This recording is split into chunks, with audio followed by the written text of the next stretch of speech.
Hai korang, hari ni kita nak cerita tentang seorang murid darjah 1 yang selalu balik rumah dengan senyum besar, tapi satu hari dia pulang dengan muka yang sedih dan mata berkaca.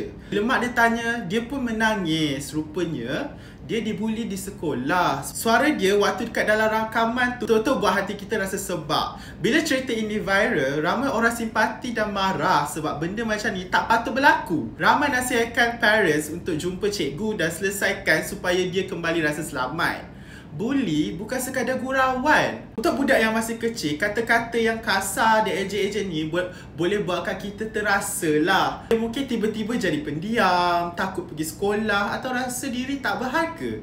Semua ni tanda trauma yang tak boleh dibiarkan. Mak ayah dan cikgu perlu peka. Kalau anak tiba-tiba berubah, itu mungkin petanda dia tengah simpan sesuatu yang berat. Sokongan keluarga sangat penting untuk bantu pemulihan dia. Dan yang paling penting, kalau korang nampak kawan kena bully, jangan diam.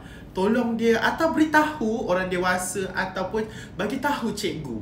Kita kena belajar empati. Bila kita jaga hati orang lain, kita sebenarnya jaga dunia kita sendiri. Setiap hati budak sangat lembut dan perlu dilindungi. Semua orang berhak rasa selamat dekat sekolah.